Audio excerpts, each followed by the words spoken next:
երբ որ ասում ենք լազեր, դա անմիջապես ասոցացվում է մազահեռացման հետ, այն որ լազերային էպիլյացիա արեցինք, հա, ու այստեղ էլ մոտեցումները մի քիչ տարբեր են այս լազերի հետ կապված։ Այրվածքներ, մաշկի, այ կուզեմ մի փոքր սրա մասին խոսենք։ Լազերները տարբեր են։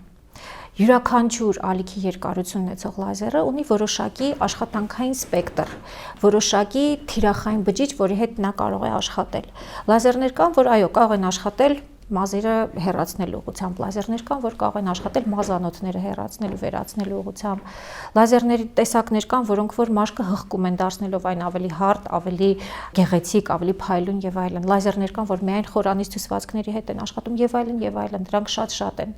Լազերների տեսակներ կան, որ պիգմենտների հետ են աշխատում։ Այստեղ լազերի ընտրությունը նորից եմ կրկնում, կախված է նրանից, թե պացիենտը ինչ խնդրով է եկել, այսինքն ինչ արդյունք է ուզում ստանալ։ Ու ըստ դրա արդեն բժիշկը կարողանում է ընտրել, թե կոնկրետ որ ալիքի երկարությամբ լազերը նա կարող է ընտրել տվյալ աշխատանքի համար։ Ու այստեղ շատ կարևոր է ունենալ այդ հագեցվածությունը ապարատներով աշխատելու համար, այսինքն յուրաքանչյուր խնդիր լուծել իր ապարատով, իր սարքավորումով, իր համար ցուցված սարքավորումով։ Եվ այստեղ պիտի ասեմ, որ մեր կենտրոնում կան բազմաթիվ սարքավորումներ, որոնք որ մեզ հնարավորություն են տալիս անկաշկանդ ընտրելու հենց այն սարքավորումը, որը որ անհրաժեշտ է հենց տվյալ պացիենտին։